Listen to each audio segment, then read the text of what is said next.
WXOS, WXOS HD1 East St. Louis. 101 ESPN is driven by Auto Centers Nissan, home of the lifetime warranty and 30-day return. It's time for the First Community Credit Union Blues postgame show. Presented by Scott Lee Heating Company and Urban Chestnut Brewing Company on 101 ESPN.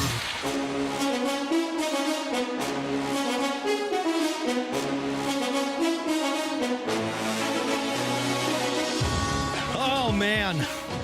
Another one. Another ugly loss for the Blues. There's really no words for what this season has provided. But for this to happen in this fashion, it's just crazy. There are so many elements to this season that I just look at and I'm like, how is this possible? How did your defense go from something that was so consistent, something that was an identity, to just something that is completely non-existent in certain points of the game? Your penalty kill. Man, your penalty kill had been really good for a large chunk of time. And in the last couple of seasons, your penalty kill has dipped. Your goaltending. I mean, Joel Hofer did what he could, but there were some shots that I'm sure he was frustrated with. But your inability to hold on to leads, inability to find a way to stop the snowball, but with a 4-goal lead. I mean, the Blues have been around since 1967, and only 2 times in franchise history has the team given up a 4-goal lead and lost that game. And both of them happened tonight.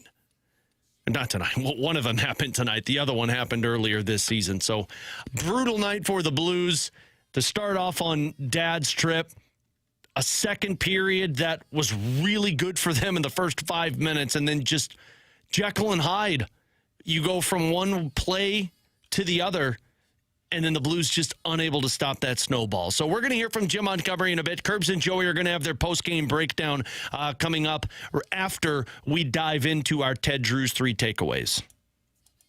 It's time for tonight's 3 takeaways, presented by Ted Drew's Frozen Custard, a St. Louis tradition for over 95 years. Unmatched quality, unforgettable taste. The first thing for me is just this lack of killer mentality. And I've seen the comments on there saying, well, the Blues have never had the killer mentality. They don't have the players. The coaching staff isn't there, blah, blah, blah, blah, blah. The coaching staff has nothing to do with that killer mentality. They provide them with what the plan is, and they expect them to go out there and play it to a T. Now, there are some questions with what happened in that game because, like Joe mentioned, they were playing man-to-man defense, and then they got up 5-1 on Nashville, and then all of a sudden it's back to zone defense. And then Nashville scores the 2 goals. It's back to man-to-man defense. And this man-to-man defense, I'm just not a fan of it. You know, we've talked so much with Mike McKenna, former NHL goaltender on BK and Ferrario, who talks about how he's not a fan of it as a goaltender. And I think the perfect example is how guys get lost in transition. You know, that Steven Stamkos goal to put them up by 1, that was man-to-man where Dalibor Dvorsky found himself one-on-one with Steven Stamkos. Now, you could look at that and say it's a learning rep. It's what's going to happen. But, man, you've got such big bodies on defense with Parayko and Broberg and Tucker and Fowler and Mayu that you just don't use it with that zone defense. Now, on one hand, I understand them switching this zone defense because it wasn't working early on this season, but it just seems more times than not the Blues find themselves in a bad spot playing this man-to-man defense. But, you know, the killer mentality, I remember all of the time that Ken Hitchcock used to talk about it, that you've got to get comfortable in 1-goal games, and the Blues were playing comfortable in 1-goal games, but that was on home ice, and road hockey has not been kind to the Blues lately. But he also said your players have to understand how to play in that certain element. You know, it's the Doug Armstrong quote. We don't know how to jam the knife into the brain of the opponent and kill him off. That's the learning curve that comes with this. The hard part with that narrative, though, as I'm arguing with myself here, is this isn't a group of guys who are 22 years old. you've got some of them, and Dvorsky and Snuggerud and Mayu, but, man, in terms of on the ice for, let me see who was on the ice for with a lot of these goals tonight. So of the 5 unanswered goals, you had Falk and Tucker, Falk and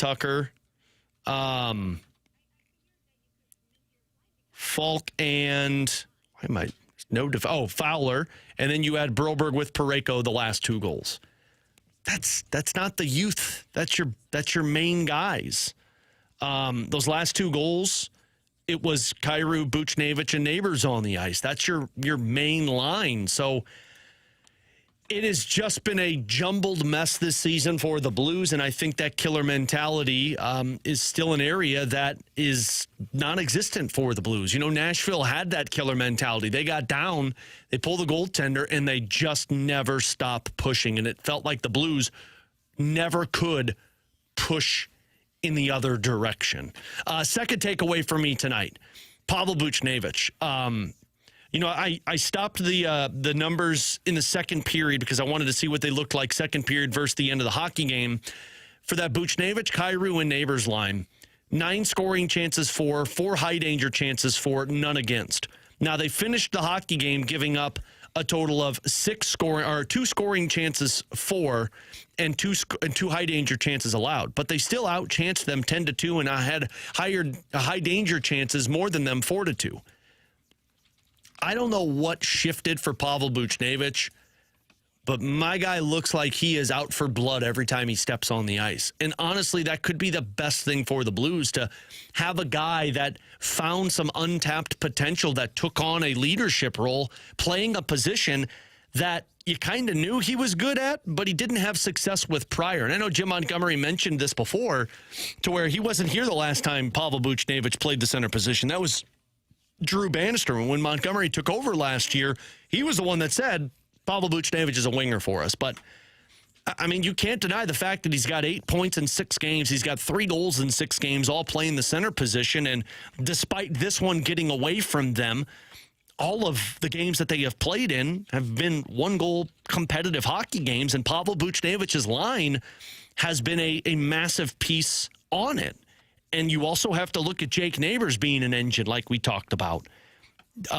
Jake Neighbors just continues to...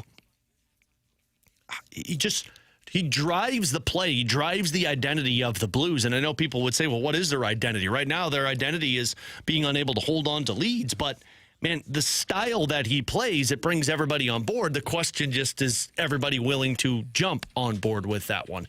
And then the third takeaway for me tonight, you know, the Blues they've rotated these last few games on that fourth line. And the fourth line is just losing that identity that they love to have, love to tout. You know, tonight, -2 for Oskar Sundqvist, Matthew Joseph, and Alexei Toropchenko. And really, when that snowball started to pour onto the Blues, it was Sundqvist, Joseph, and Toropchenko on the ice there in the late second period going into the third period. And, Nathan Walker has gotten into some penalty trouble lately. They've kind of tinkered with different players on that line, and they just don't have that consistency with that fourth line that they typically have. And boy, oh boy, do the Blues really need some consistency from some of their lines. Like, I really love the way the Pavel Buchnevich's line is playing. I love the way that Braden Shen and Jake Neighbors' line, or Jimmy Snuggerud line, has been playing. But your bottom two hasn't been playing up to the level that you need them. But that's the whack-a-mole season. That's what this has been. It's been one leg has been working, the other leg hasn't been working, and things just seem to fall apart. So let's do this. We're going to hear from Jim Montgomery on the other side, but let's hear from Curbs and Joey now as we go back out to the Bridgestone Arena for tonight's Soundbite of the Night. The Soundbite of the Night is presented by Rocket Convenience Stores. Fuel your car and your daily cravings at Rocket Convenience Stores. All right, Alex, thank you very much. Joe, the St. Louis Blues had a 5-1 lead early in the second period in this game. They lose 6-5 in regulation, and my goodness, this was a game of momentum swings, and they were massive for both teams. It was crazy. You know, it was a 5-1 game. we said on the broadcast, you think some leads are safe in hockey, and you just went to last night with the Tampa Bay Lightning. We're down 5-1 to the Boston Bruins. They come back winning a shootout, and I know it being Groundhog's Day today, it's crazy to think that 2 times it's happened in back-to-back nights. It's just not a very common lead with 4 goals where you can surrender it in regulation of all things. It was a 5-1 game. Andrew Brunette made a goaltender shift. The very first shot that Noonan took was a Jake Neighbors breakaway that he made the left toe save on. To me, it was a big momentum shifter in the game. At that point, Nashville started to take over. McCarron got the tip goal. They got things rocking. Roman Josi on a terrific individual shot to make it a 2-goal game, Curbs, and Nashville just carried that momentum right into that third period with their big guys. Roman Josi, 4 points. Steven Stamkos, tying goal and the go-ahead goal. Pretty amazing stuff here in Nashville. It gave the fans quite a show, but unfortunately for St. Louis, just one of the most disappointing losses on the season. And the Blues scored 5 goals in this game, Joe, and at one point in the second period, it honestly looked like one of the best offensive sequences, performances we've seen from the team all season long, the way they were moving the puck in the offensive zone. And it was led by the Buchnevich line. I mean, I said on the broadcast, but every time they stepped on the ice, you felt like they had a power play. The way they were holding on to pucks, just so composed, so poised with it, making plays, drop passes. Jordan Kyrou had speed, spinning up. That line was fantastic in that second period. It really showcases, boy, when it looks good, it looks really good. I mean, Nashville were searching for answers. The head coach, Brunette, of course, he was snapping on the bench, trying to get his guys to wake up. It was a great building here in front of these fans, and Nashville just had nothing. And then, like I said, it seemed like there was that save by a Noonan, and then the tide just shifted. In St. Louis, they stopped getting to the offensive zone. The forechecking was non-existent. Almost like they started playing on their heels. They just wanted to kind of drift out of here with the 4-goal lead, and hopefully the game would end that way. And this Nashville team has had a lot of fight this year. You got to give them a ton of credit from where they played last year, the disappointing year it was, a very tough start to the year.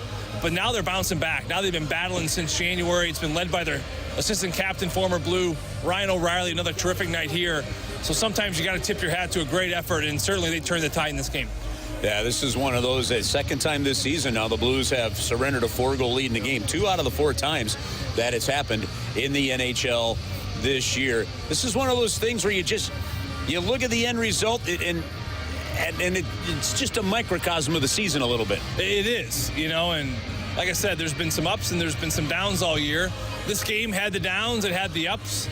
You started out strong, you get that first goal, you get the lead, you grab it. I mean, listen, Curbs, one of the issues this year has been defender scoring. You seem to solve a little bit of that here tonight. Philip Broberg gets his third. Colton Parayko gets on the board for his first of the season. Oh, that one must have felt good. You felt the bench, you felt the energy. It was just a deflated Nashville group, and something just turned in that game. And you look at how the Blues don't even grab a point in this one after being up by 4 goals. It's one of those head scratchers. I know Jim Montgomery on the bench clearly looked frustrated. He saw some players break some sticks as the final horn rang. The captain frustrated by taking a couple cross checks late. I know the dads are on this trip, and there's some good vibes going around, but this is a very tough one to swallow on this first game of the 2 games where the dads have joined them on this Nashville and Dallas trip. All right, Alex, Blues have one more game to go, another road game. They haven't won a game on the road since they won down in Florida before Christmas.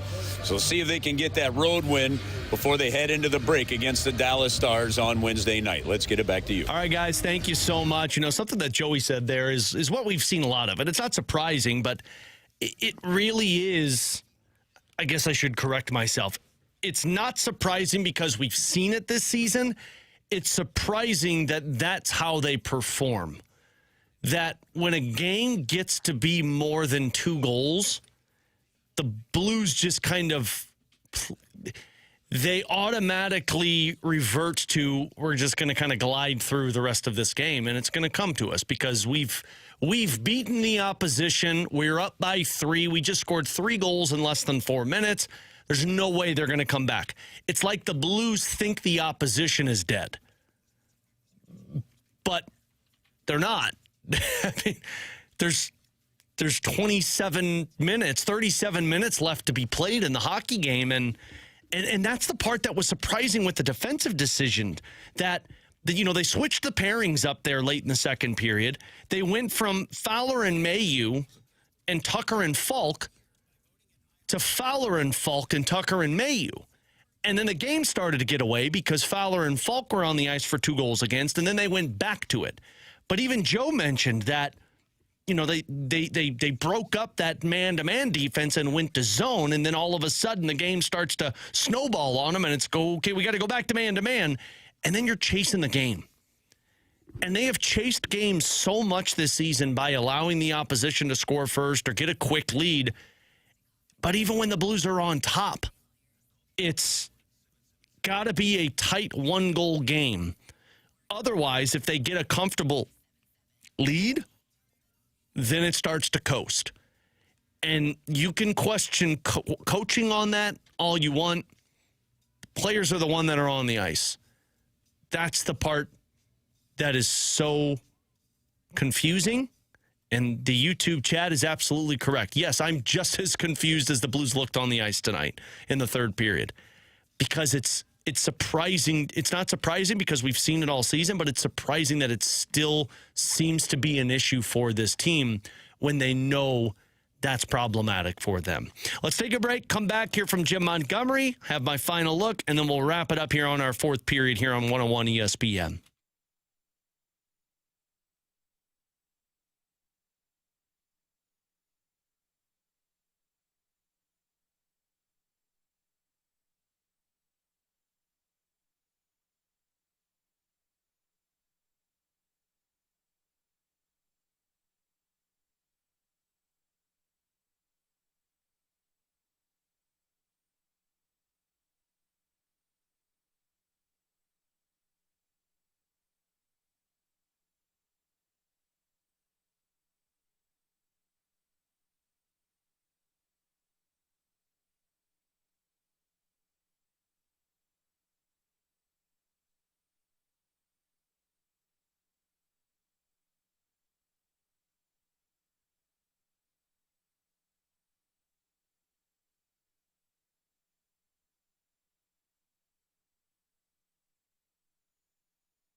Welcome back to the First Community Credit Union Blues postgame show. Presented by Scott Lee Heating Company and Urban Chestnut Brewing Company on 101 ESPN.